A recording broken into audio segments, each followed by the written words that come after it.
यतो यत समीहसे ततो नो अभयं कुरु। शन्नः कुरु प्रजाभ्यो अभयन्नः पशुभ्यः।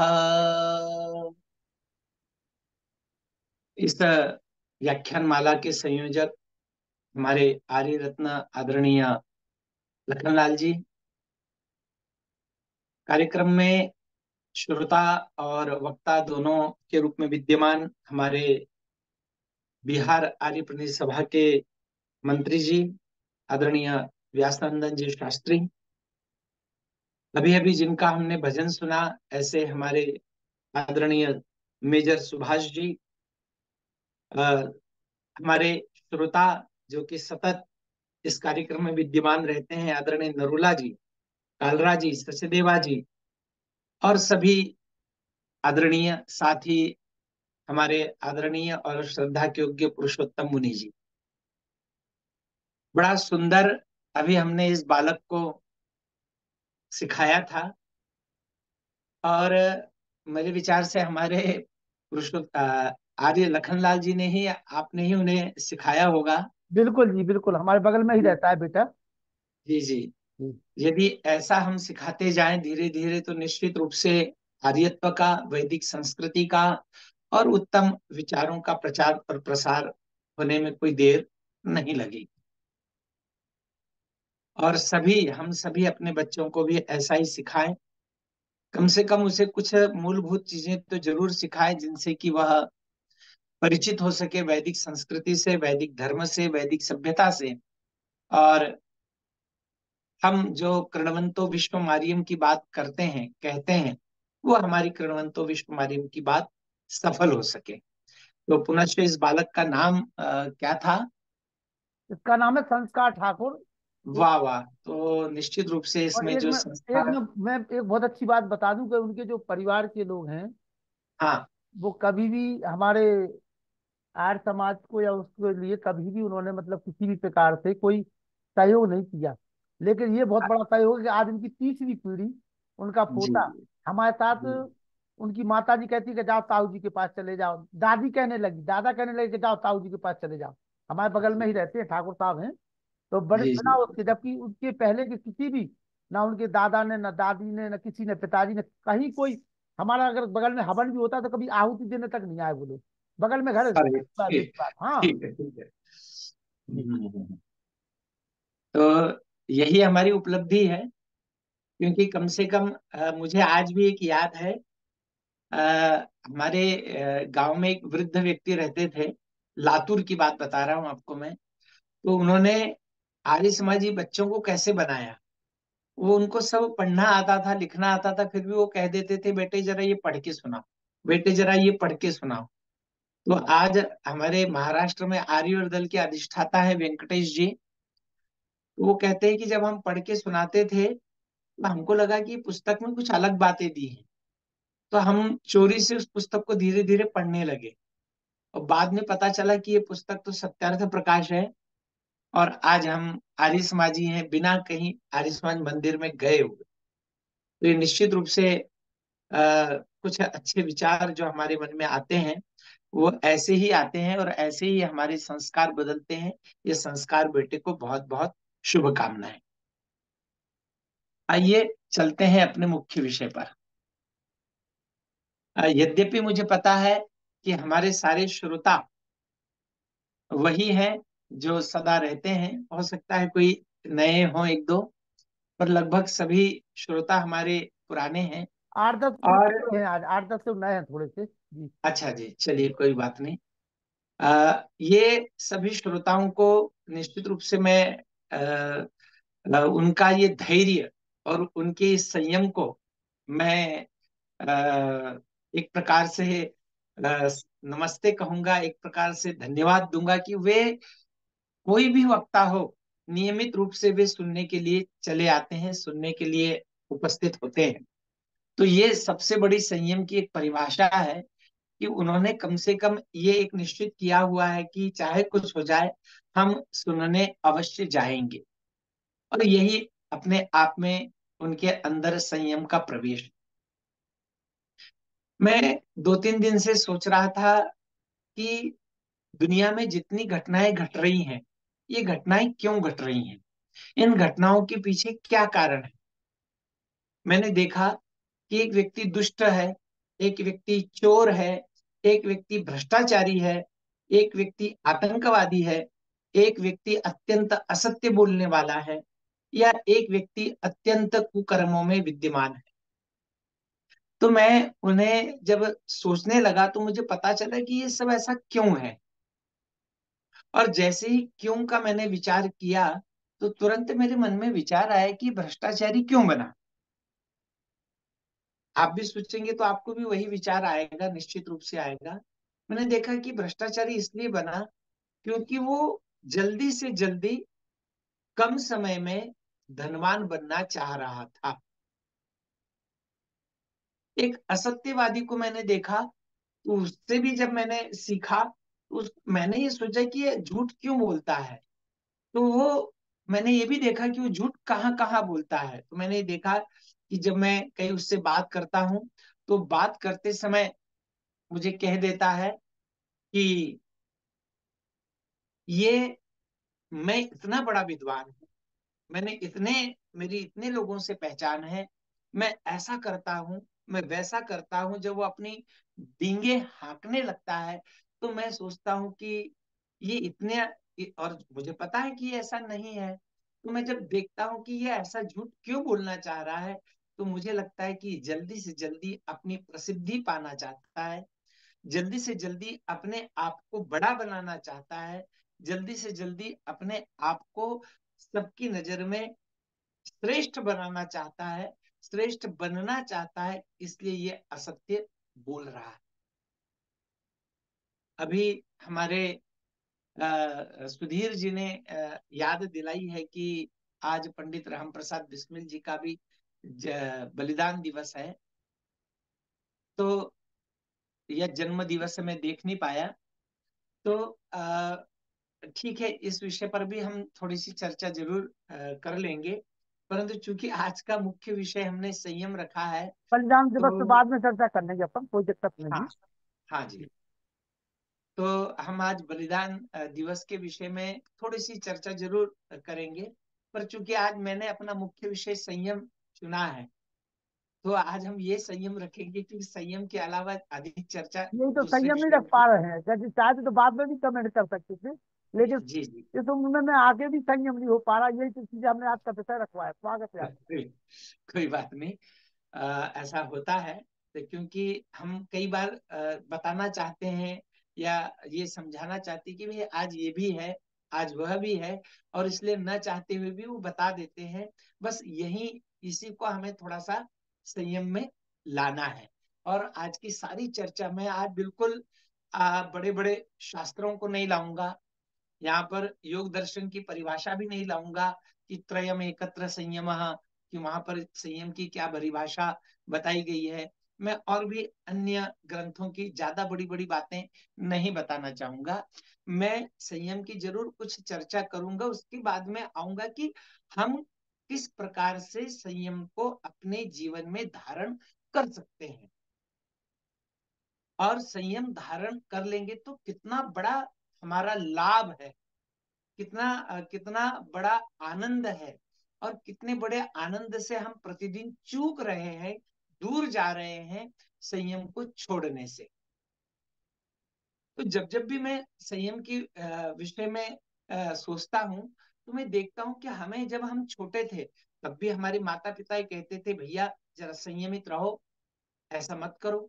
युवा बने तब भी कई लोग कहते हैं, कई गुरु कहते हैं, आचार्य कहते हैं, भाई आप जवान हो रहे हो, संयम में रहना सीखो। और जब मैं किसी वृद्धों को देखता हूँ, तो वृद्धों को भी उपदेश दिया जाता है कि अब आप बूढ़े हो गए हैं, अब आपको ऐसा नहीं करना चाहिए, ऐसा करना चाहिए, अर्थात आप भी अपने जीवन को संयम में रखिए। तो सबसे पहले मैंने ये सीखा, ये जाना कि संयम जो है वो बच्चे को भी उतना ही आवश्यक है, युवा के लिए भी उतना ही आवश्यक है, और वृद्ध के लिए भी उतना ही आवश्यक है। फिर मैंने ये देखा कि संयम स्त्रियों के लिए भी उतना ही आवश्यक है, पुरुषों के लिए भी उतना ही आवश्यक है। इतना ही नहीं, जनमानस के लिए, कण कण में जो भी यहाँ पर हम जितना भी व्यवहार करते हैं इस संसार में, सब सारे व्यवहारों के लिए संयम अति अनिवार्य है। फिर मैंने ये देखा कि जिन्होंने संयम छोड़ा उनके लिए क्या क्या हुआ। तो जिन्होंने भी जिस विषय में भी, देखिए संयम किसी विषय एक से संबंधित नहीं है। जहां जहां भी जिस जिस विषय में भी जिस जिसने भी संयम तोड़ा, उतना उतना उस प्रमाण में उसे दुख मिला है, दुख मिल रहा है और दुख मिलेगा। तो संयम क्यों करें? क्योंकि मैं दुख को नहीं चाहता हूं। सबसे बड़ी बात, संयम क्यों करें? क्योंकि मैं दुख को नहीं चाहता हूं, दुख से बचना चाहता हूं, इसलिए संयम। फिर जब बात आई कि संयम शब्द का अर्थ क्या है, बड़ा सुंदर शब्द है और यहीं से हम चल रहे हैं। कहते हैं सम अधिक यम, सम प्लस यम। सम का अर्थ हम जानते हैं कि समानता, सम का अर्थ हम जानते हैं कि जिस भी कार्य को करें वो सम्यक दृष्टिकोण से करें, संयमित होकर के करें। अर्थात जितना करना है, जितनी देर करना है, जब करना है तभी करें, इसका नाम है सम। सम का अर्थ होता है न तो तीव्र गति हो न मंद गति हो, जितनी गति आवश्यक है उस गति में किसी भी चीज को रखना, उसका नाम है सम। और यम का अर्थ है, यम के अनेक अर्थ हैं, उनमें से यम का अर्थ हम यहाँ पर ऐसा लेते हैं निग्रह। अर्थात गाड़ी वेग से भी नहीं चलाना है, गाड़ी धीरे भी नहीं चलाना है। हाँ, गाड़ियों की स्पीड जितनी लिखी हुई होती है सड़क के आसपास में कि यहाँ पर 20 की स्पीड में चलाएं, यहाँ पर 40 की चलाएं, यहाँ पर 100 की चलाएं, उस का पालन करते हुए चलना ही संयम है। फिर आप कहेंगे ठीक है, ये तो हमें पता है। तो वेद में भी बार बार संयमों की बात आती है, उपनिषदों में भी संयम की बात आती है, दर्शनों में भी संयम की बात आती है। तो क्या ये इतना आवश्यक है क्या? फिर किसी ने पूछा कि भाई यदि हमने हाथ के ऊपर संयम कर लिया तो क्या, यदि हमने आंखों के ऊपर संयम कर लिया तो क्या, यदि हमने कानों के ऊपर संयम कर लिया तो क्या? एक बड़ा सुंदर और बड़ा छोटा श्लोक है। तो इस श्लोक से हम थोड़ा सा आगे बढ़े, मुझे बड़ा पसंद है, आपको भी पसंद होगा, सुना भी होगा, नहीं सुना होगा तो आज हम सुन लेंगे। और जब ये श्लोक को मैं पढ़ता हूं तो मुझे बड़ा आनंद आता है। कभी हमें गुरुकुल में पढ़ते समय यह श्लोक सिखाया था। कुरंग मातंग पतंग भृंगा मीना हतः पंचभिरेव पंच एकः प्रमादी स कथम न हन्यात् यह सेवते पंचभिरेव पंच। पांच ज्ञानेन्द्रियों की बात है और पांच ज्ञानेन्द्रियों से बड़ा महत्वपूर्ण उपदेश यहाँ पर दिया गया है और इसको हम संयम से जोड़ेंगे। मैं आपको आज ये भी बताऊंगा कि कैसे संयम किया जाता है, कैसे हम उसको व्यवहार में ला सकते हैं। पहले थोड़ा सा इनको देख लें। संयम की, असंयम की हानियां यदि हमने देख, क्योंकि क्या है हम संयम क्यों नहीं कर पाते, क्योंकि असंयम की हानियां हमारे पास में नहीं रहती, रहती भी है तो सतत पता नहीं होता है, रहती भी है पता तो भी हम उसको सतत ध्यान में नहीं रखते हैं। इसलिए योग दर्शन में जो त्रयम एकत्र संयम कहा गया है, तो वहां पर यही बात कही गई है कि ध्येय, ध्याता और ध्यान। क्योंकि वो जरा विशिष्ट शब्द आ जाते हैं तो हमारे लिए वो कठिन हो जाते हैं, इसलिए हम सरल करके यहाँ पर देखेंगे। कहते हैं कुरंग मातंग पतंग और भृंग। कुरंग है, मातंग है, पतंग है, भृंग है और मीन है। ये पांच चीजें यहाँ पर बताई गई हैं, पांच इंद्रियों के साथ में। और उनके साथ में एक एक इंद्रिय के बारे में बताया कि एक इंद्रिय का भी असंयम कितना हानिकारक होता है या कितनी बुरी तरह से उस व्यक्ति को, उस पशु को, उस प्राणी को नष्ट कर सकता। कहते हैं कुरंग। कुरंग कहते हैं किसे? कुरंग कहते हैं हिरण को। और कौन से हिरण को कहते हैं? कहते हैं, हमने हिरणों का नाम सुना है, कि कस्तूरी जो है तो हिरणों की नाभि में होती है। कुछ लोग कहते हैं, क्योंकि मैंने भी नहीं देखी है, कुछ लोग कहते हैं नाभि में होती है, कुछ लोग कहते हैं पृष्ठभाग में होती है। ठीक है, कहीं भी होती हो, पर वो हिरण को पता नहीं होता है कि ये जो सुगंध आ रही है ये मेरे पास से ही आ रही है। और वो सुगंध के वशीभूत हो जाता है, अर्थात नासिका इंद्रिय के वशीभूत हो जाता है, और उसी के पीछे पीछे दौड़ता चले जाता है। और कहते हैं कि जब उसे उसे शिकारी पकड़ते हैं तो कैसा पकड़ते हैं, उसे उसी ढंग से पकड़ते हैं, बड़ी सुगंध। क्योंकि जब वो सुगंध की ओर बढ़ता है तो अंत में एक समय ऐसा आ जाता है कि शिकारी उसे पकड़ता है, और उस शब्द का और गंध के और ये सब चीजों के अंदर इतना मग्न हो जाता है कि उसे पता ही नहीं चलता है, और शिकारी उसे मार डालता है, केवल एक इंद्रिय के दोष के कारण। मातंग भी ऐसा ही होता है। मातंग किसे कहते हैं, हाथी को कहते हैं, मदमस्त होता है। और जब हाथी को पकड़ा जाता है तो उसे भी ऐसे ही पकड़ा जाता है, दूसरी हथिनी वहां पर तैयार करते हैं शिकारी लोग, और वो स्पर्श का बड़ा प्रेमी होता है। और जैसे ही उस हथिनी को स्पर्श करने जाता है तो गड्ढे में गिर जाता है और पकड़ा जाता है। अर्थात उसे भी एक इंद्रिय का उसके अंदर दोष होता है, वो स्पर्श का दोष। इतना बड़ा हाथी भी इंद्रिय दोष के कारण मारा जाता है। फिर कहते हैं कुरंग मातंग पतंग।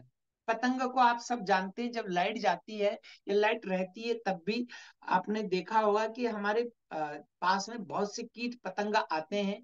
अग्नि जलाते हैं तो बहुत से कीट पतंग आते हैं और अग्नि के अंदर समा जाते हैं। उनके अंदर केवल और केवल रूप के प्रति आकर्षण होता है, अग्नि के प्रति आकर्षण होता है, और रूप के कारण मारे जाते हैं, जल जाते हैं, नष्ट हो जाते हैं। कुरंग मातंग पतंग भृंगा। आह, भृंग के बारे में तो बड़ी गजब की बात कही गई है, बड़ी महत्वपूर्ण। भृंगज भी जो है तो वो भी सुगंध से युक्त होता है, उसे भी बड़ा अच्छा लगता है, मदमस्त गंध। और वह क्या करता है, रात्रि हुई है, कमल के फूल के अंदर जाता है, वहां पर बैठता है, और जैसे ही बैठता है तो क्या देखता है, बड़ी सुंदर सुगंध आ रही होती है, और उसे लगता है कि बस इसी में रहूं। उसके कोमल और जिह्वा से भी उसे बड़ा प्रेम होता है, अर्थात रस से भी बड़ा प्रेम होता है। वो उसकी रसना भी बड़ी गजब की होती है, उसे लगता है बस इस कमल के अंदर बैठ करके मैं थोड़ा थोड़ा सा खाते रहूं और सो जाऊं, और इसके अंदर ही आनंद का उपभोग करूं। और उतने में जो है तो सायंकाल हो जाती है और कमल के फूलों की पंखुड़ियां बंद हो जाती है, और उसके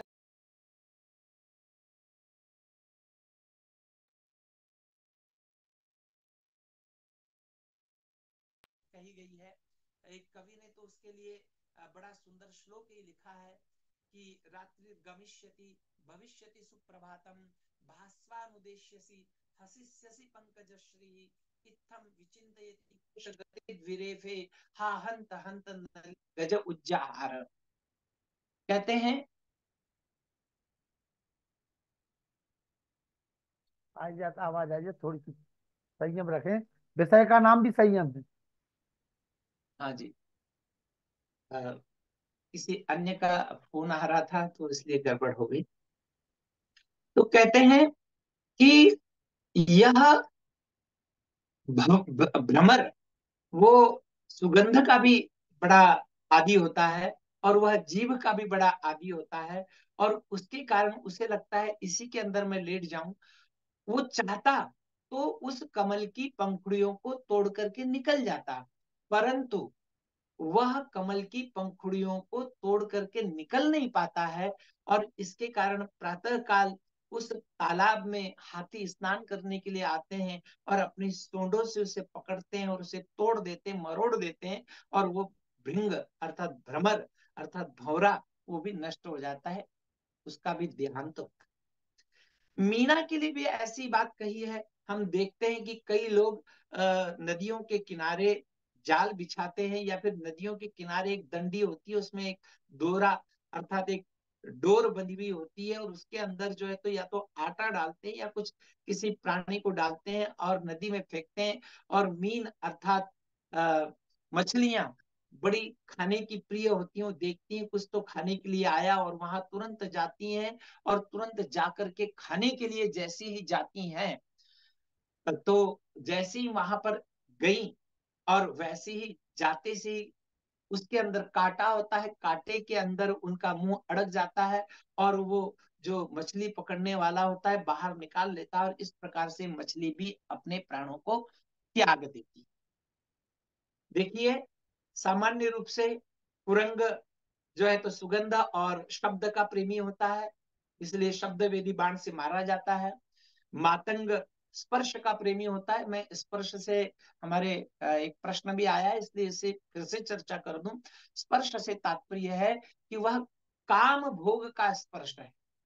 अ, हाथी हथनी को देख करके पागल हो जाता है, और यह हमें पता होना चाहिए कि जब हाथी मदमस्त होता है तो उसे उसके गंड स्थलों से एक प्रकार का स्राव बहता है, जो स्राव अन्य किसी प्राणी का नहीं बहता है, अर्थात पागल हो जाता है। और जैसे ही उसे हथनी दिखाई देती है तो उसके साथ वह स्पर्श करने के लिए आतुर होता है, और जैसे ही स्पर्श करने तो क्या करते हैं, एक गड्ढा खोदते हैं शिकारी लोग, गड्ढे के ऊपर एक पतली चादर बिछाते हैं, पतली लकड़ियां बिछाते हैं, और उसके ऊपर एक हथनी जैसा ही एक दूसरी हाथी ही तैयार करते हैं, जो हथनी का रूप होती है।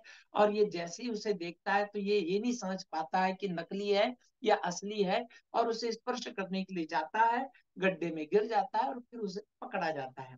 तात्पर्य है कि उसे स्पर्श सुख के कारण वो मारा जाता है। ये प्राणियों का उदाहरण केवल इसलिए यहां पर मैंने दिया क्योंकि इनके अंदर केवल एक एक त्रुटि थी, एक एक इंद्रिय की त्रुटि थी, एक एक इंद्रिय का असंयम था, जिसके कारण ये मृत्यु को प्राप्त हुए।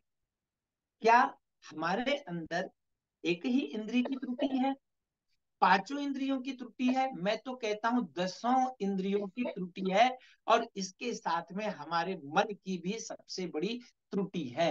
ये फिर आगे बात आती है, एक बार एक महात्मा से पूछा कि भाई ये इंद्रियों पर संयम करें, मन पर संयम करें, या किस पर संयम करें? या मन पर संयम क्या है और इंद्रियों पर संयम क्या है? तो उन्होंने बड़ा सुंदर उत्तर दिया। उन्होंने कहा आपको कुछ नहीं करना है, इंद्रियों को इंद्रियों का काम करने देना ही मन पर विजय है। कैसे है? तो क्या, आंख का काम है देखना, वो केवल देखो, वो मन को मत जोड़ो। कान का काम है सुनना, केवल सुनो, मन को मत जोड़ो। नासिका का काम है सूंघना, तो केवल सूंघो, मन को मत जोड़ो। देखो, बहुत गहरी बात बता रहा हूं। अर्थात आंख का काम है देखना से तात्पर्य मैंने देख लिया ये व्यक्ति है, बस। हम क्या करते हैं, देखते नहीं है, देखते से ये गोरा है, ये काला है, ये अपना है, ये पराया है, ये जो भाव आ गया, अर्थात मन को आपने वहां जोड़ दिया, तो तुरंत गड़बड़ होना प्रारंभ। एक प्रकार से दृष्टा भाव लाना है। सुना, सुन लिया, नहीं, पत्नी ने ऐसा कहा है तो मैं उसका उत्तर दिए बिना नहीं रहूंगा। और जैसे ही उत्तर देने का काम की याद आई या उत्तर देना आपने प्रारंभ किया, तो सोच लेना कि मन को जोड़ दिया। अरे सुन लो ना, सुनने में भी आनंद है। कभी आपने कभी अनुभव करना, अभी मैं उसकी ही चर्चा करूंगा। कभी अनुभव करना कि आपकी धर्म पत्नी है, बढ़िया अच्छे अच्छे शब्द भी बोल देती हैं, कई बार सबकी बोलती हैं, हमारी भी बोलती हैं। तो कभी उनको सुनना, और केवल सुनना, वो वहां पे मन मत जोड़ना। सुन लीजिए, आपको कुछ नहीं आता है, आप घर का काम कुछ नहीं करते हैं, आप केवल बाहर ही बाहर घूमते हैं, आप केवल बोलते ही हैं, आपके आचरण में कुछ नहीं है, जरा सुनो ना। और जब आप सुन लेंगे ना, तो उनको इतना आनंद आएगा। प्रारंभ में तो गुस्सा आएगा, अरे ये कैसे है, उत्तर भी नहीं देते हैं। आप उत्तर मत दीजिए, आप केवल सुनिए, मन को मत जोड़िए। और सुनने के बाद में जब उनका क्रोध शांत हो जाए, तब आप बताइए कि बताइए आप क्या कह रही थी। तब वो कहेंगी नहीं, मैं कुछ नहीं कह रही थी, जाओ अपना अपना काम करो। एक छोटा सा सुनने का संयम आप में आ गया, तो आपके घर की सारी झंझटें समाप्त। घरों में न पति पत्नी की सुनना चाहता है, न पत्नी पति की सुनना चाहती है, हम क्या करते हैं, कान को कान का काम नहीं करने देते हैं, आंख को आंख का काम नहीं करने देते हैं। बस और कुछ मत करो, इंद्रियों का काम इंद्रियों से करो और मन का काम मन से करो। मन को साध लो, मन को अलग कर लो इंद्रियों से। और यही तो है दृष्टा भाव। ये बहुत ऊंची बात है, पर ये सादे भाव में यदि समझना है तो केवल इतनी कि मन को दृष्टा, मन से देखिए, हो रहा है ना, होने दो ना थोड़ा सा। बच्चा गिर गया ना, गिरने दो ना, पैर में लगी है ना, थोड़ी सी लगने दो ना, थोड़ा धैर्य रखो। थोड़ी देर धैर्य रखा, संयम किया, आपने संयम किया, बालक अपने आप उठेगा और धीरे से हाथ पैर पोंछते हुए धीरे से आपके पास आ जाएगा या चलने लग जाएगा। संयम केवल एक जगह का नहीं है। अब मैं अभी थोड़ी सी और चर्चा कर ले, उसके बाद फिर आएंगे कि संयम हम कैसे अपने जीवन में लाएं। तो ये पांच इंद्रियों का काम है। पांच इंद्रियों के साथ में यदि मन को हटा दिया तो निश्चित रूप से इंद्रियों का काम करेंगे, अर्थात इंद्रियों के लिए जो काम नियुक्त है वो काम हमको इंद्रियों से करने देना है। अब देखिए, संयम अनेक प्रकार का। मैं अनेक प्रकार के संयम की तो चर्चा यहाँ पर जितनी होगी उतनी होगी। मानसिक संयम है, शारीरिक संयम है, व्यवहारिक संयम है, आचरण का संयम है, खाने का संयम है, सोने का संयम है। इतना ही नहीं, संयम मैं जो बोल रहा हूं इसका भी संयम है। आप जो सुन रहे हैं ये भी संयम है। संयम ऐसा एक भी कार्य नहीं है जहां संयम को आप जोड़ नहीं सकते हैं। चलिए, अब ये बातें भी अगर जाएंगे तो फिर आगे। मुझे एक ने बड़ा अच्छा प्रश्न पूछा, क्योंकि जब मैंने संयम के विषय में बोलने का सोचा था तो मुझे एक ने बड़ा अच्छा प्रश्न पूछा, क्योंकि मैंने चर्चा भी कुछ लोगों से की थी। उन्होंने कहा, ये व्रत उपवास हम करते हैं ये भी तो संयम है ना आचार्य जी। हम इतने एकादशी करते हैं, शुक्रवार को करते हैं, सोमवार का व्रत करते हैं, पता नहीं कितने व्रत करते हैं, क्या ये संयम नहीं है? संयम के अनेक रूप हो सकते हैं, परंतु सभी संयमों में मन का संयम सबसे बड़ा संयम है। इसीलिए वेद बार बार 8 मंत्रों में एक ही बार कहते हैं कि तन्मे मनः शिव संकल्पमस्तु, मेरा मन शिव संकल्प वाला हो जाए। ये मन, वेदों में देखना आप, कभी भी वेदों में और बातें आई हैं, सब बातें आई हैं, ये ब्राह्मण ग्रंथों में भी आई है, वाक वाक, प्राण प्राण, वाणी का संयम। इसलिए तो कहते हैं कि आ, वाक भूषणम भूषणम, वाणी का आभूषण आभूषण है। यदि वाणी पर संयम किसी एक चीज पर भी यदि कर लिया गया तो उससे भी हमारे जीवन का कल्याण हो सकता है। किसी एक चीज पर भी संयम हो जाए। आप, हम क्या करते हैं, संयम की जब बात आती है ना तो बड़ी बड़ी बातों पे जाते हैं। ब्रह्मचर्य का संयम, ठीक है जी, ब्रह्मचर्य का संयम करना चाहिए, बहुत अच्छी बात है। परंतु सीधी चलेंगे हम ब्रह्मचर्य को संयम करने। अरे भाई, आपने अभी एक ईंट फोड़ नहीं सकते आप, और आप यदि पर्वत को तोड़ने जाएंगे तो क्या होगा? वहां सिर पटक करके वापस आ जाएंगे और कह देंगे हमारी बस की बात नहीं है। हमारे साथ में ऐसे ही हो रहा है। हम क्या कर रहे हैं, ऐसे ही कर रहे हैं। हम फिर सीधा, बस अब तो मैं सुबह 4 बजे ही उठूंगा। आप कभी 5 बजे उठे नहीं है, कभी 6 बजे उठे नहीं है, और आप जो है तो सीधे कहते मैं अब 4 बजे उठूंगा। एक दिन उठ गए 4 बजे और दूसरे दिन नींद नहीं खुली, भैया ये अपने बस की बात नहीं है, और फिर आप अपने काम में लग जाते हैं। अरे संयम आप बड़ी चीजों में काहे काहे किस लिए वहां पे दौड़ लगाते हो, काहे को वो काम करने जाते हो? आप अपने जहां हो ना वहां से संयम करना प्रारंभ कर दीजिए। अब देखिए, मैं क्योंकि घटनाएं भी बहुत बता सकता हूं, पर मैंने आज जो सोच करके आया हूं कि आपको कुछ टिप्स दूंगा संयम कैसे किया जाता है, क्योंकि मैं उसमें थोड़ा सा अपने आप को सिद्धहस्त पा रहा हूं। मैं थोड़ा सा संयम कर पा रहा हूं। इसलिए जो मैंने प्रयोग किए बस वही प्रयोग मैं आपको बताऊंगा, ज्यादा बड़े प्रयोग नहीं बताऊंगा। एक प्रयोग मुझे बड़ा अच्छा लगा, यद्यपि मैंने भी किसी से सुना था, पर वो आपके लिए उपयोगी होगा इसलिए आपको बता रहा हूं। देखिए, 2 प्रकार की घटनाएं हमारे आसपास में घटती रहती हैं, और इन घटनाओं से हम विचलित भी होते हैं और इनको अपनाते भी। आप एक प्लस और माइनस का सिद्धांत है, बड़ा अच्छा सिद्धांत है। अब देखो, आपको अपना अपने ऊपर नियंत्रण करना है तो कैसे करना है। हम लोग क्या करते हैं, या तो प्लस में रहते हैं या माइनस में रहते हैं। प्लस में कैसे रहते हैं? जैसे हमारे लखनलाल जी आर्य हमेशा प्लस में रहते हैं। चाहे कुछ हो जाए, श्रोता कितने भी आ जाए, वो वक्ता कोई भी आ जाए, तो भी इनको लगता है नहीं, बस आज भी 100 लोग तो आएंगे ही, आज भी 50 लोग तो आएंगे ही। आज मैं ऐसा कर दूंगा, आज मैं यहाँ चले जाऊंगा, आज मैं वहां चले जाऊंगा, सारी दुनिया में आर्य समाज का प्रचार कर दूंगा। ये क्या है? प्लस है। इसको हम ऐसा मान ले कि ये जो है तो प्लस में, इसको हम 4 पॉइंट दे देते हैं। कुछ लोग होते हैं माइनस वाले। वो क्या करते हैं, अरे कुछ नहीं होने वाला है, अरे लखनलाल जी कुछ भी कर लो, कोई सुधरने वाला नहीं है। लखनलाल जी आपको क्या पता, आप तो 3 साल से प्रवचनों की श्रृंखला चला रहे हैं। हमारे आर्य समाज में तो 50 साल से हम जो है तो विद्वानों को बुला रहे हैं, प्रवचन करा रहे हैं, कोई नहीं सुधरा। वही 10 लोग आते थे, 12 लोग आते हैं। ये क्या है?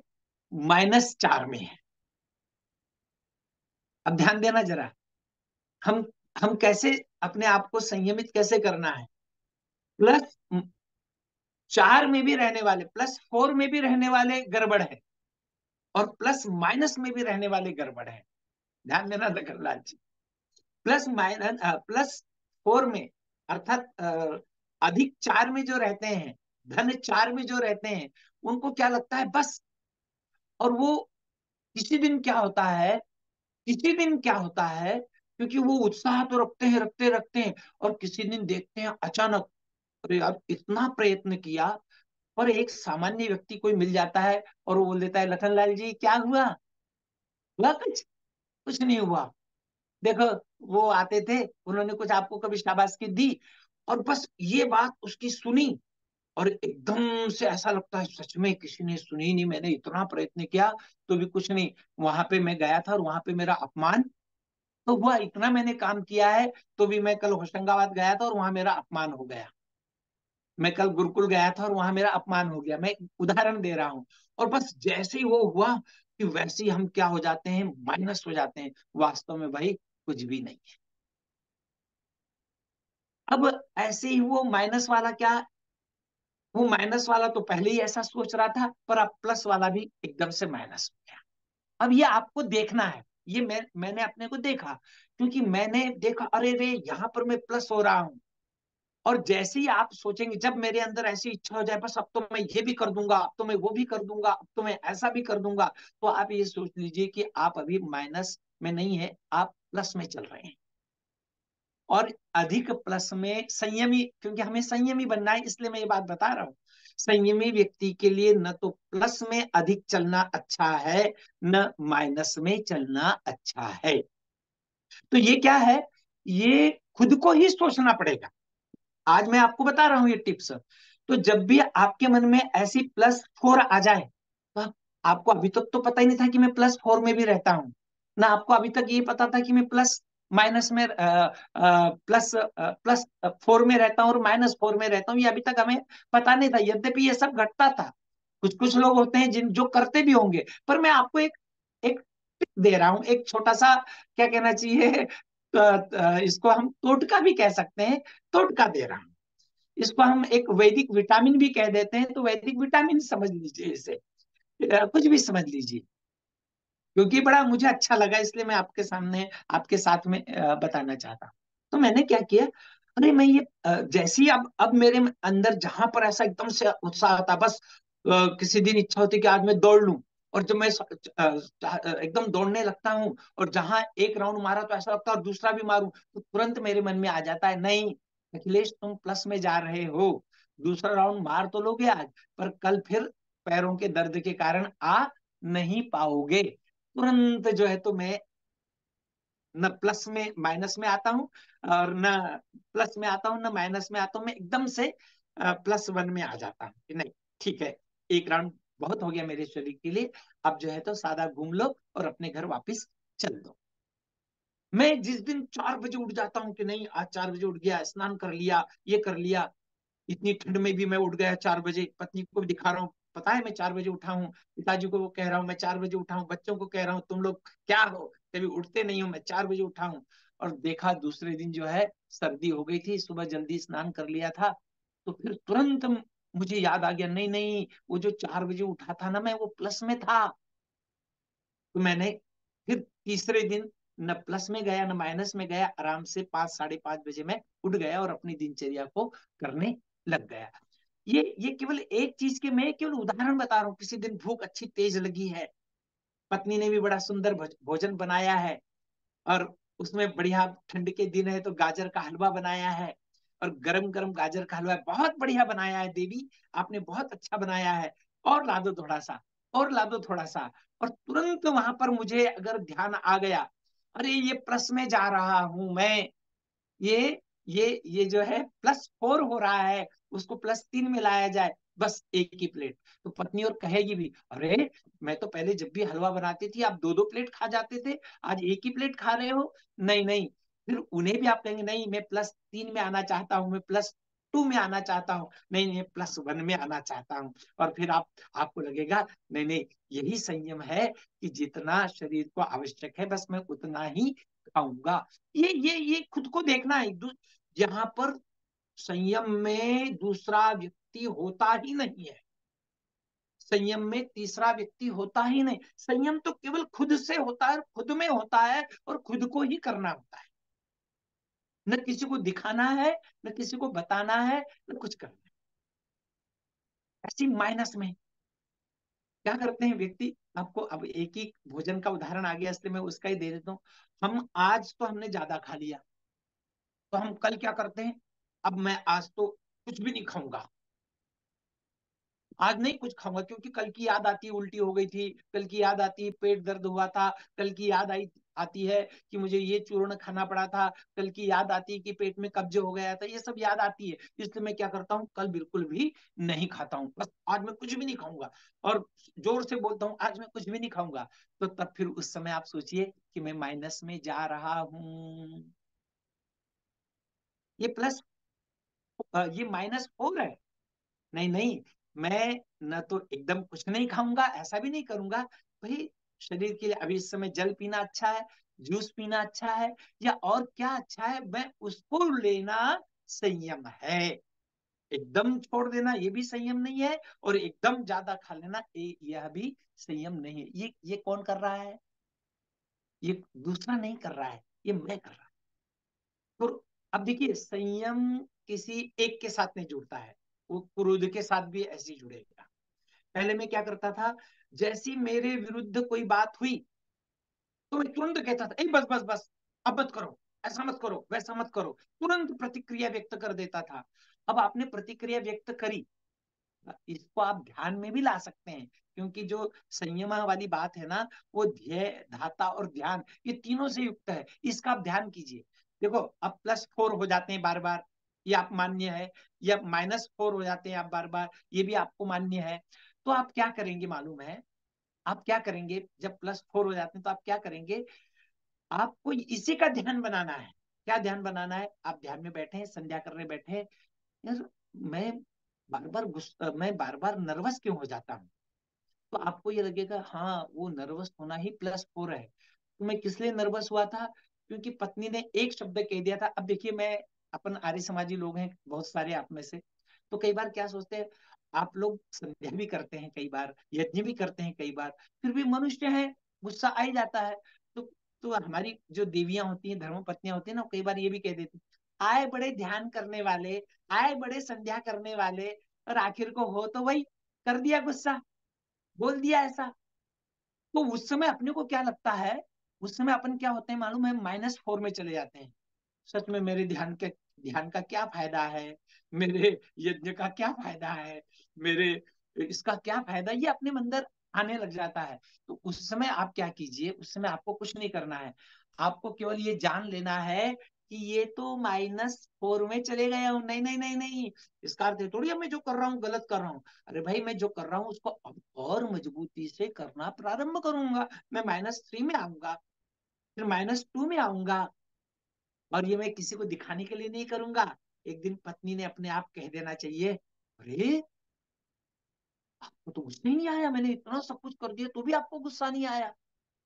आप कुछ मत कहिए, आप मनी मन खुश होइए, अपने आप को मार्क्स दीजिए, अपने आप को ये दीजिए, अरे आज तो मैं 1 पर हूँ, न माइनस में हूँ न प्लस में हूँ, आज तो मैं बस बराबर में हूँ, बीच में हूँ। और कितना आनंद आएगा उस दिन आपको। अरे आपको उस दिन आनंद आना चाहिए।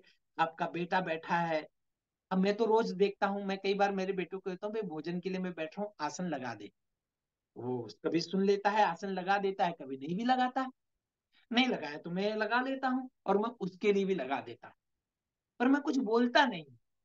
अब इसका परिणाम क्या हुआ, धीरे से उसको अब ये पता चल गया है कि यदि पिताजी ने एक बार कह दिया कि भाई भोजन के लिए आसन लगा, और मैंने लगाया, तो वो खुद लगा देते हैं।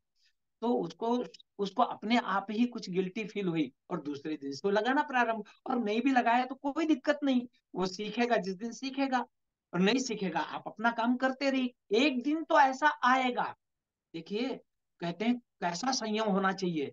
तो एक ने बड़ा सुंदर उदाहरण दिया कि आप, एक झारा है या एक चलनी है, और उसके अंदर पानी डाल रहे हैं, डाल रहे हैं, डाल रहे हैं, तो कहते हैं वो पानी कितना डाले जाओ चलते जाएगा। तो संयम उसका नाम है, धैर्य उसका नाम है, कि आप यहां तक डालते रहे, जिस किसी न किसी दिन तो वहां पर बर्फ जमेगी और मेरा पानी डालना रुकेगा। इतना संयम। संयम मतलब पूरा जीवन का निचोड़ है, और कुछ नहीं है। पूरा जीवन का निचोड़ आ गया वहां आपने। क्योंकि अब हम उदाहरण देखें, महर्षि दयानंद का उदाहरण देखें। गंगा के किनारे रहते हैं, कुटिया बनाई हुई है। दूसरा थोड़ी दूर पर एक दूसरी कुटिया है, वहां पर एक दूसरे साधु रहते हैं। वो साधु रोज, तो उनको साधु को पता है कि दयानंद गंगा के किनारे रहते हुए भी दयानंद गंगा को नहीं मानते हैं। वह गंगा के बारे में कुछ भी बोलते हैं कि ये तो कि यहाँ केवल स्नान किया जाता है, और स्नान से शरीर शुद्ध होता है। हम तो कहते हैं कि गंगा गंगेति यो ब्रूया, योजना नाम शतैरपि। 100 योजन दूर से किसी ने गंगा बोल दिया तो पवित्र हो जाता है, और ये गंगा के किनारे बैठ करके गंगा कहता है कि गंगा में स्नान से कोई पवित्र नहीं होता। ये हमारे देवी देवताओं की निंदा करता है। तो वो अपने नियम पूर्वक क्या करते थे, वो दूसरे साधु आते थे, इनको गालियां देते थे, चले जाते थे। अब देखिए, यदि स्वामी जी उनकी गालियां सुनते, नहीं सुनते, और दूसरे दिन, क्योंकि स्वामी जी तो स्वस्थ भी थे, तगड़े भी थे, मतलब उनके पास संयम भी था, वो तुरंत एक सोटा उठाते और उसको 2 लगा देते थे, दूसरे दिन से वो आता नहीं। परंतु नहीं, स्वामी जी ने रोज उसकी गालियां सुनी, रोज सुनी। अब एक दिन वो आया नहीं, एक दिन वो आया नहीं, तो स्वामी दयानंद ने सोचा, यार ये रोज गालियां देने आता था, आज क्यों नहीं आया, ये भला आदमी आज आया नहीं। चिंता हुई, शिष्य को भेजा, स्वामी जी वो बीमार है। स्वामी जी ने कुछ नहीं किया, स्वामी जी ने फल से एक टोकरा भरा और कहा भाई वो बीमार है, उसको दे के आ जाओ। अब जैसे ये देने गए, और जैसे इन्होंने दिया, तो वो उसका पूरा जीवन परिवर्तित हो गया। इसका, ये असली परिवर्तन है। हम क्या करते हैं, हम असली परिवर्तन की ओर ध्यान नहीं देते हैं, हम नकली परिवर्तन की ओर ध्यान देते हैं, कि जो धड़ाधड़ धड़ाधड़ भाषण देने लग गया, हम सोच लेते बस ये पक्का आर्य समाजी बन गया। हम धड़ाधड़ धड़ाधड़ जो कोई और कुछ कहने लग गया, हम सोच लेते बस ये हमारा बन गया। ऐसा नहीं है। हमारा व्यक्ति कब बनता है, जब हम उसके सुख या दुख में, तो गाली देने वाले को भी फल का टोकरा दिया। क्या आज हम ऐसा करते हैं क्या? हम अपने घर में ऐसा करते हैं क्या? हम आस पड़ोस में ऐसा करते हैं क्या? अरे कभी करके देखिए ना। आपको पता है ये पड़ोस वाला मुझे कभी नमस्ते नहीं करता है। अब अब मैं अपने घर की बात बताता हूँ। मेरे घर के नीचे ईसाई फैमिली रहने के लिए आई है। दीपावली का समय था, मैंने अपने घर वालों को खूब कहा। अब क्योंकि ये सब कार्य महिलाएं करती हैं, मैंने खूब कहा कि भाई आप लोग, दीपावली का समय है, उनके यहाँ कुछ दे के आ जाओ, तो हो सकता है अपनी बातचीत प्रारंभ हो, कुछ तो चर्चा प्रारंभ हो। पर घर वालों ने मेरी बात सुनी ही नहीं। अब देखिए, सुन लेते तो बहुत अच्छा होता। अब नहीं सुनी तो मैं जबरदस्ती तो कर नहीं सकता था, तो मैंने कुछ नहीं कहा। परंतु फिर धीरे धीरे कुछ प्रभाव पड़ा होगा, इन लोगों ने आपस में नमस्ते करना उसे प्रारंभ किया।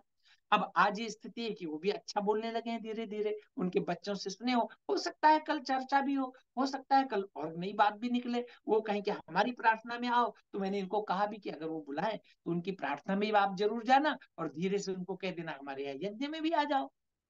फिर प्रचार कैसे होगा? तो संयम भी क्या रखना पड़ा।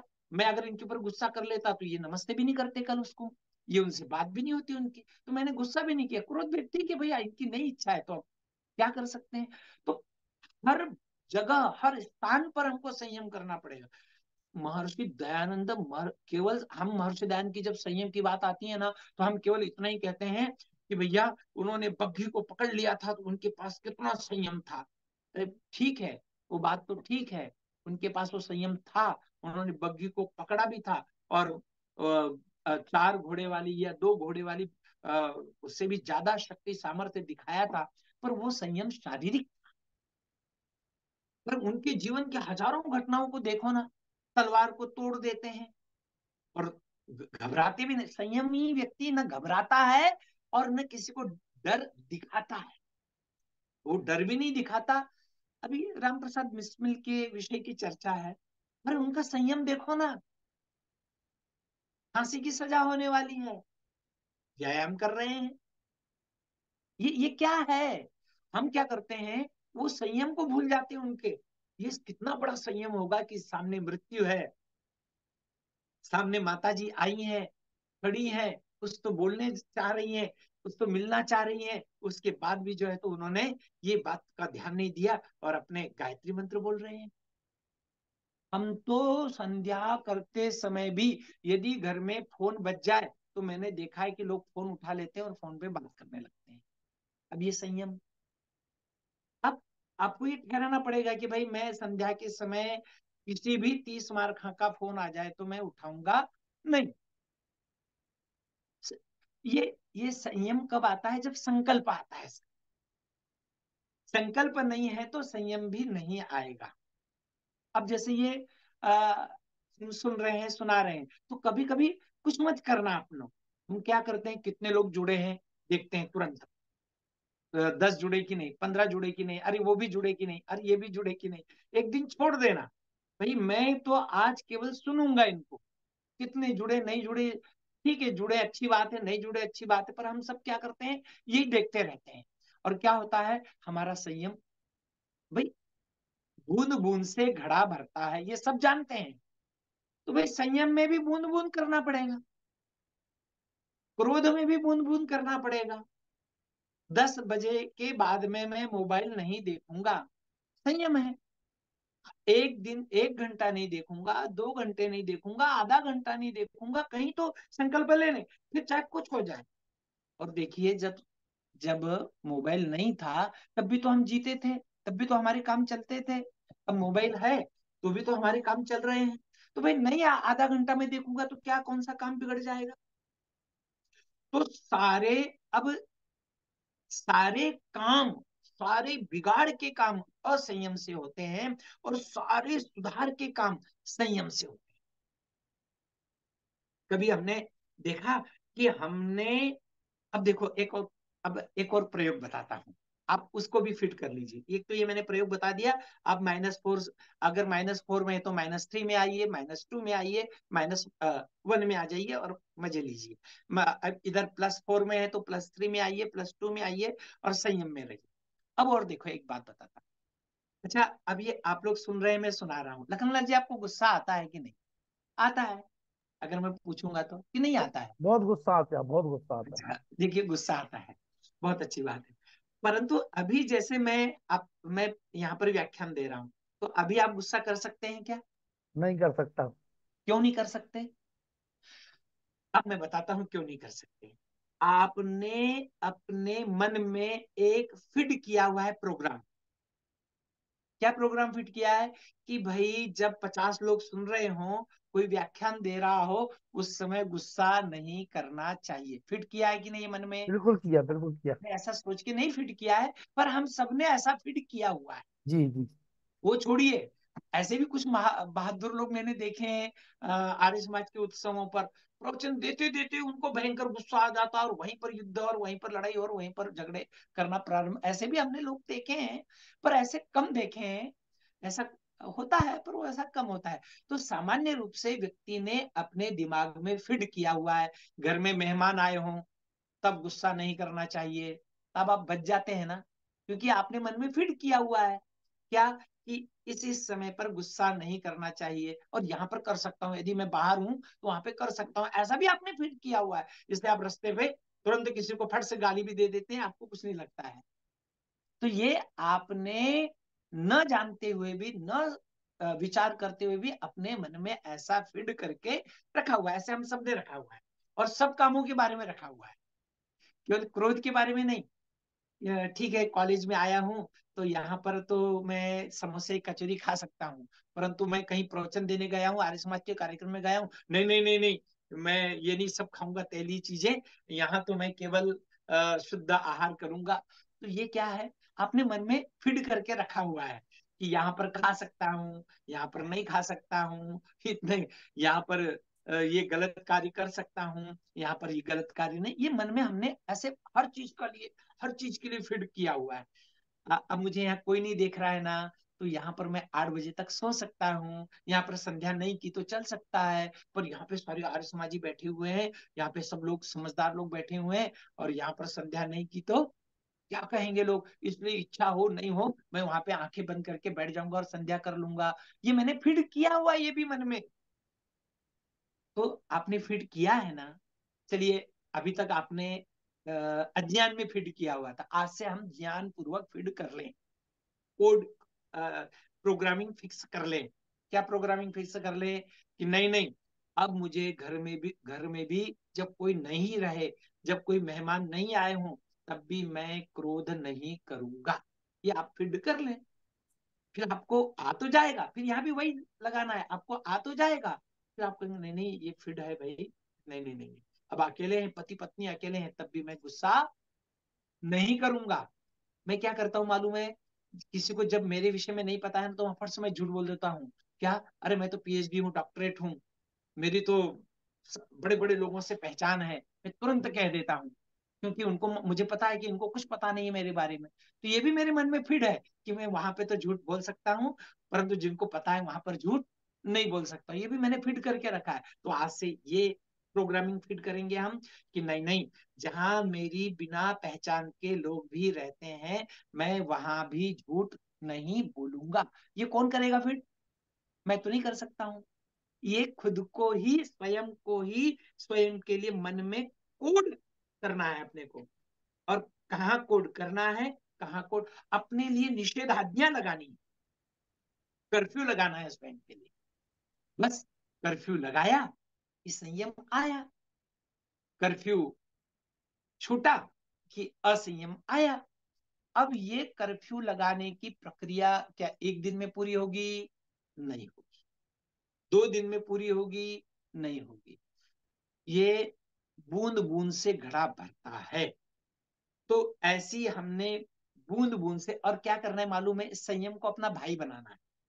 ये मैं नहीं कह रहा हूं, हमारे भर्तृहरि कवि ने कहा है कि धैर्यम यस्य पिता क्षमा च जननी शांतिश्चिरम गेहिनी सत्यम सुनुरयम दया च भगिनी भ्राता मन संयम। जैसे भाई के साथ में कुछ भी बोल लेते हैं, भाई को कुछ भी कह देते हैं, भाई को कैसे भी बुला लेते हैं, भाई के साथ में कैसा भी व्यवहार कर लेते हैं, ऐसी मन को भ्राता बनाना है और उसे समझाना है, भाई तू देख बिगड़ रहा है, ऐसा मत कर, ऐसा कर।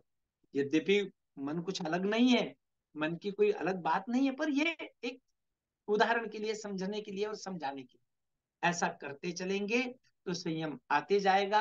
अब बाकी तो अन्य अनेक उदाहरण दिए जा सकते हैं, परंतु उदाहरण भी उतने ही देने चाहिए जितने यहाँ पर फिट बैठे। मेरे विचार से मेरा समय यहाँ पर अभी समाप्त हो रहा है, तो मैं 10-5 मिनट आप ले सकते हो, अगर कुछ रह गया हो तो कोई दिक्कत नहीं। आज के लिए अब इतना ही। अ, अ, हाँ, विषय और में अगर किसी का प्रश्न होगा तो उसमें आ जाएगा कुछ। हाँ, बिल्कुल, अब कोई प्रश्न हो तो हम जरूर उसका उत्तर देने का प्रयत्न करेंगे। जो आज संयम के ऊपर प्रोफेसर डॉक्टर अखिलेश शर्मा जलगांव महाराष्ट्र जी ने अपना व्याख्यान दिया है, किसी का कोई प्रश्न हो तो उस पर चर्चा की जा सकती है। किसी के मन में प्रश्न हो तो अपना हाथ उठा दीजिए, हम उस पर चर्चा आप लोगों से कर लेंगे। साधना जी, पिताजी हो तो बुला लीजिए साधना जी। जी, सुधीर जी, प्रश्न पूछे सुधीर जी। सुधीर जी। हाँ, आदरणीय आचार्य अखिलेश जी, बहुत बहुत धन्यवाद। आपने एक तो मातंग का जो क्लियर किया, लेकिन उसमें भी एक प्रश्न तो बनता है। अब वो प्रश्न के लिए प्रश्न नहीं खड़ा करूंगा मैं, कि आपने ये बोला था कि हथिनी जो है, मेरा प्रश्न तो खैर दूसरा है।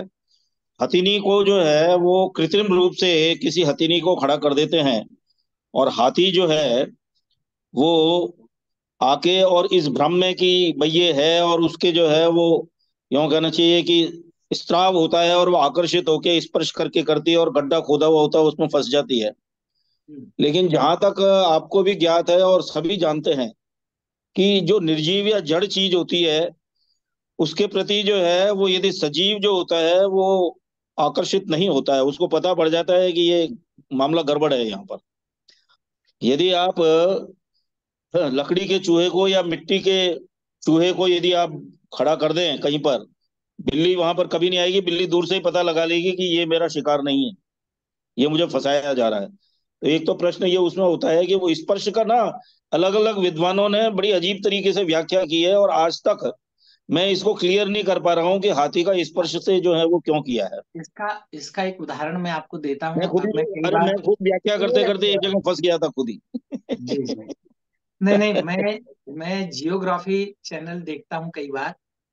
तो मैंने ऐसा भी कई बार देखा है कि कई मोर बनाते हैं, या कई ऐसे कई पशु पक्षी जो बना देते हैं लोग। तो मैंने देखा है कि चीता कई बार उनको भी दौड़ करके खाने के लिए जाता है, और जब देखता है कुछ नहीं है तो छोड़ देता है। दूर से तो होता है आचार्य जी, लेकिन जैसे ही पास हाँ में आता है उसे पता पड़ हाँ, जाता तो है। बस वो पास में आता है तो खड्डे में गिर जाता है, वो ऐसे ही होता है हाल। अच्छा, चलिए, मेरा ये क्या है, जो आपने जो आज एक बहुत अच्छा, जो बड़ा अच्छा आपका सार्थक जो है वो हमने ये लेक्चर था। लेकिन जो प्लस माइनस में जो है ना, जो plus plus plus one plus two plus three minus one minus two minus three, ये जो है ना, लेक्चर सुनने में तो बड़ा अच्छा लगता है, प्रवचन।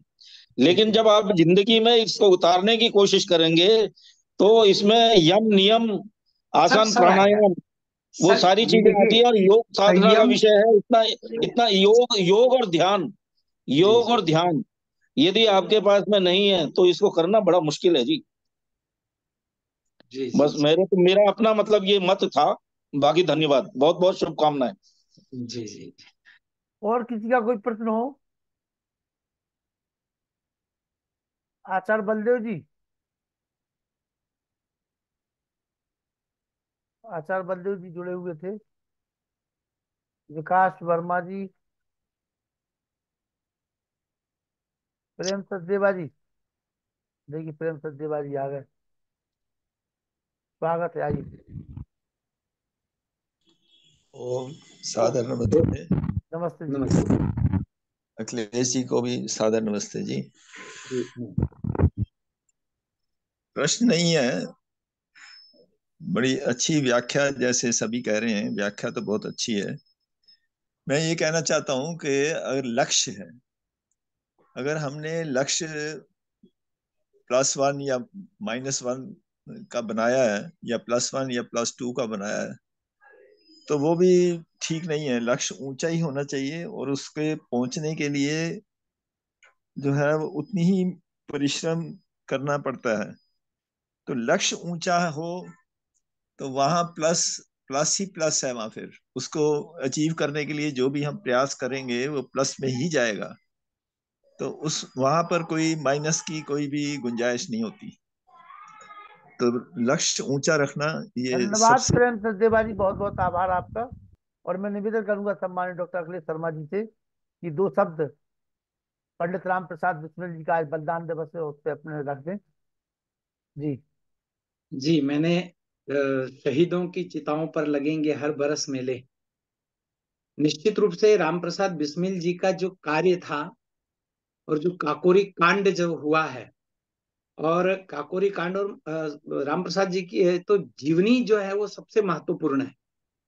और उनका आर्य समाज से प्रेम, देखिए, राम प्रसाद बिस्मिल जी के बारे में हम कितनी बातें भी कहें, परंतु उन्होंने बिस्मिल अपना सरनेम लगाया और अशफाक उल्लाह खां को अपना मित्र बनाया, और ऐसा बनाया कि उसे देश के ऊपर मर मिटने के लिए तैयार कर दिया। वो अशफाक उल्लाह खां था, परंतु पूरा अंदर से आर्य समाजी था। तो राम प्रसाद बिस्मिल जी के जीवन से हमने दो तीन बातें अवश्य सीखनी चाहिए। उन्होंने काकोरी कांड भी किया, परंतु वो काकोरी कांड भी उनका संयम पूर्वक था। और उसकी भले ही उन्हें जो सजा मिली हो, जैसे मैंने बीच में आपको दो शब्दों में कहा कि उन्हें जो सजा मिली, हमको भी यदि कहीं देश पर मर मिटने की बात भी आ जाए तो हम उस सजा को भी, उस फांसी पर चढ़ते समय भी अपने जीवन को धैर्यता पूर्वक आगे लेकर के जाएं। अब देखिए यहाँ पर जो अभी सचदेवा जी कह रहे थे कि +4 होना चाहिए, वो +4 थे, पर अब कुछ लोग जब उसका निर्णय करते हैं कि +4 का निर्णय करते हैं कि उनके अंदर था कि मैंने ये धन लूट लिया, तो ये धन जो है तो मैं गरीबों में बांटूंगा, देश के लिए आ जाएगा। परंतु कहीं ना कहीं +4 में होने के कारण उनसे कहीं ना कहीं कोई चूक ऐसी हुई कि जिससे वो पकड़ा गए, और पकड़ा गए तो ये गड़बड़ हो गई कि उन्हें जो जीवित रहते हुए और अनेकों कार्य कर सकते थे, जीवित रहते हुए अनेकों कार्य उनके द्वारा किए जा सकते थे, उन्हें जल्दी फांसी की सजा होने से उनके कार्यों को अपूर्ण, उनके कार्य अपूर्ण रह गए। हो सकता है उस कार्य से अनेक अनेक और नए क्रांतिकारियों ने जन्म लिया हो, और अनेक क्रांतिकारियों ने जन्म लेकर के उस कार्य को आगे बढ़ाया हो, परंतु आज हम उनके बलिदान दिवस पर केवल यही कहना चाहेंगे कि जैसे आर्य समाज युवकों में उस समय प्रसिद्ध था, युवक उससे जुड़ते थे, आज हम भी युवकों को, देखो, कोई भी संगठन से युवक तभी जुड़ता है जब वो संगठन आंदोलन के लिए तैयार हो। केवल प्रवचन और उपदेश के लिए भी जुड़ते हैं, पर वो भी कब जुड़ते हैं, जब उनको हम कहीं कुछ ना कुछ क्रिया रूप में काम कराएं। अभी मैंने एक आर्य समाजी से पूछा, आपका बेटा कहाँ गया है, तो उन्होंने कहा वो ईशा योग सेंटर में गया है। मैं उनका नाम जानबूझ करके नहीं बता रहा हूँ, उन्होंने कहा ईशा योग सेंटर में गया है। आर्य समाज के मंत्री हैं वो। मैंने कहा क्यों गया जी वहां पे? क्योंकि आपने कभी आर्य समाज में ले जाकर के उनको अलग से अपना कोई कार्य नहीं बताया, कोई कार्य नहीं किया गया। तो वो ईशा योग सेंटर में 1 महीने जाकर के आपने उन्हें कभी ये नहीं कहा कि भाई अपने यहाँ भी योग सेंटर है, उसकी चर्चा नहीं की आपने घर में कि जहां करके जाइए, जो कि रोजड़ में है, वहां पर भी सिखाया जाता है, वहां पर आप 1 महीने रह सकते हैं।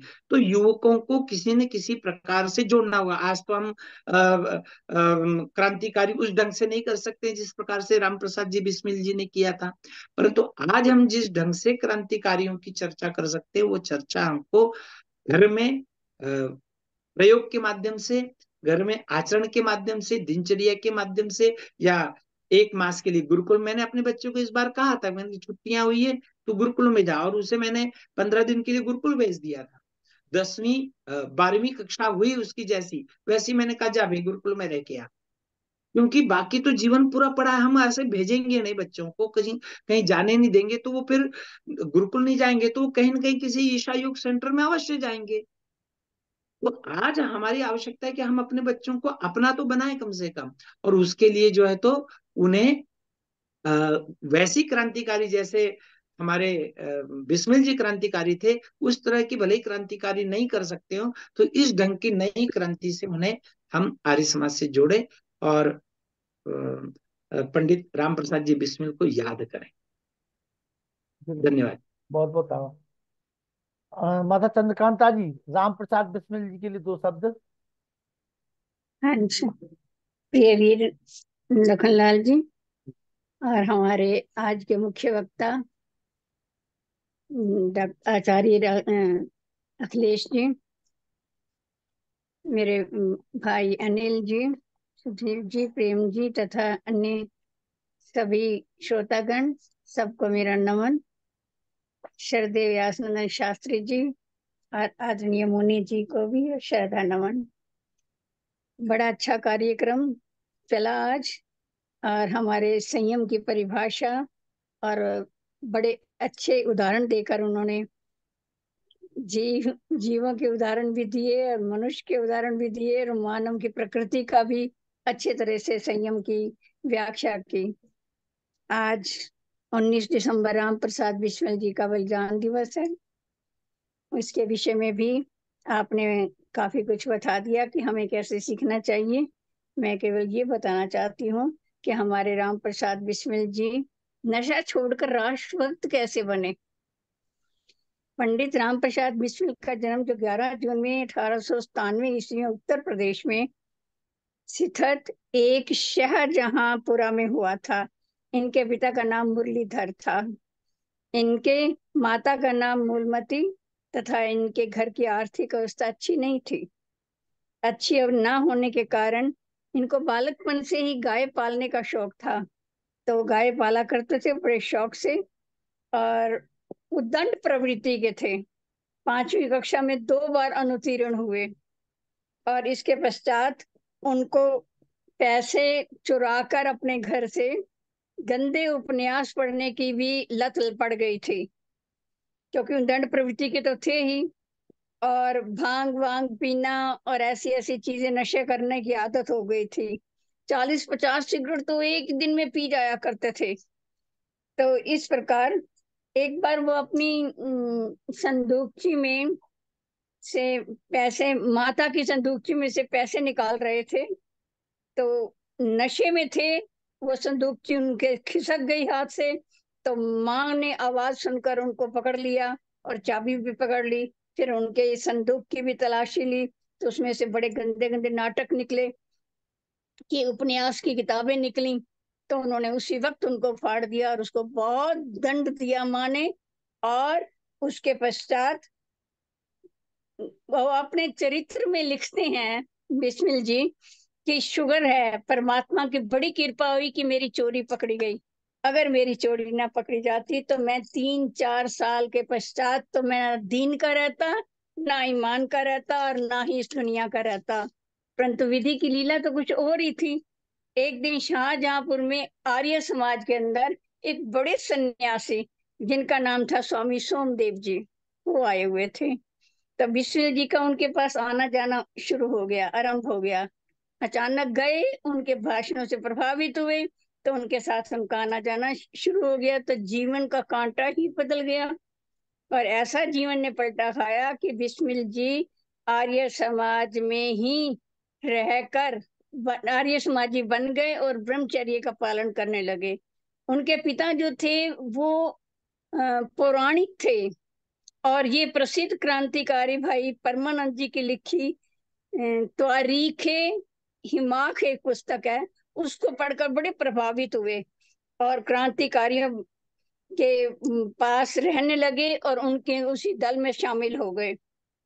तो लेकिन जब उनके पिताजी को पता लगा तो वो घर आकर उसको घर ले आए जब, तो उनके पिताजी कहने लगे, देख, तूने आर्य समाजी बनना है या मेरे घर में रहना है, इन 2 बातों में से एक चीज चुन लो। तो बिस्मिल ने कहा, ठीक है, मुझे तो आर्य समाज ही में ही जाना है, मैं अभी घर छोड़ देता हूँ। तो उन्होंने अपने पिता के पांव छुए और घर को छोड़कर चले गए। और उस नगर के अंदर उनको कोई जान पहचान वाला नहीं था। रात भर वो जंगल में रहे, और जब वो सुबह उठे, नहाना क्या था, नदी में नहाए, और भूख लगी तो खेतों में से हरे चने तोड़कर उन्होंने अपना पेट की भूख धन्यवाद की माता आग को जी, बुझाया। धन्यवाद। माता जी धन्यवाद। खत्म करें?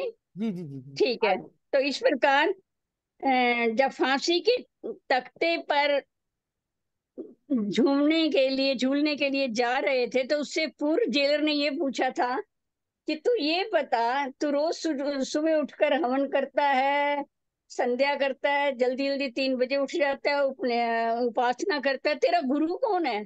कहता है, जिस दिन फांसी होगी उस दिन बताऊंगा। तो फांसी के तख्ते पर झूलने पर उसने जेलर को कहा कि मैं अब बताऊं मेरा गुरु कौन है। मेरा गुरु है महर्षि स्वामी दयानंद, जो कि क्रांतिकारियों को पग पथ प्रदर्शक था। तो कोई भी ऐसा क्रांतिकारी हम उसका साहित्य निकाल लें, उनका जीवन चरित्र निकाल लें, तो स्वामी दयानंद जी तो प्रमुख हैं। उन्हीं के सत्यार्थ प्रकाश को पढ़कर, उन्हीं के संसर्ग में रहकर, उन्हीं के साथियों के साथ मिलकर देशभक्ति की ज्वाला उनके अंदर अग्नि प्रज्वलित होती थी, और वो देश पर बलिदान होने के लिए तैयार हो जाते थे। धन्यवाद ये हमारे मुनि पुरुषोत्तम बिस्मिल जी, वानप्रस्थ जी। और ये था उनका बलिदान। अभी बहुत थोड़ा बताया क्योंकि मेरे वीर जी का संदेश आ गया कि समापन करो। धन्यवाद। आपने मुनि जी 2 शब्द पंडित राम प्रसाद बिस्मिल जी के लिए। ओम। ओम। पहले तो हमारे सम्मानीय डॉक्टर आचार्य अखिलेश शर्मा जी को सादर नमस्ते सभी महानुभावों के लिए। और मैं 4 लाइनें उन्हीं की लिखी हुई बोलूंगा केवल। मुझे पता था, इसलिए तो मैंने आपको बुलाया है केवल 4 लाइनों के लिए। मुझे पता था कि वो लाइनें आप सुनाएंगे जी। न चाहूं मान दुनिया में, न चाहूं स्वर्ग में जाना, मुझे बरदो यही माता, रहूं भारत का दीवाना। करूं मैं कौम की सेवा, पड़े चाहे करोड़ों दुख, अगर फिर जन्म लूं आकर तो भारत में ही हो आना। वाह। ऐसे विचार उनके अंतिम समय के थे।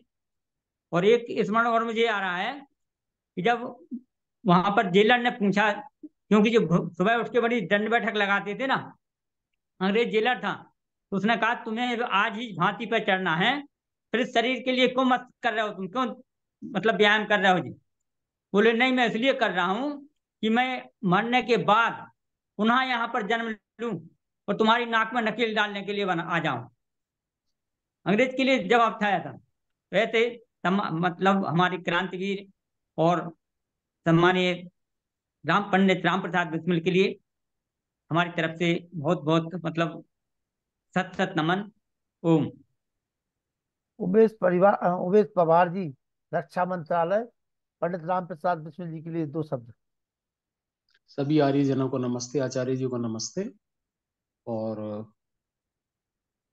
पूज्य राम प्रसाद बिस्मिल जी, शहीद राम प्रसाद बिस्मिल जी, वो सभी के जितने भी क्रांतिकारी हैं उन सभी के गुरु थे, और वो सच्चे आर्य समाजी थे।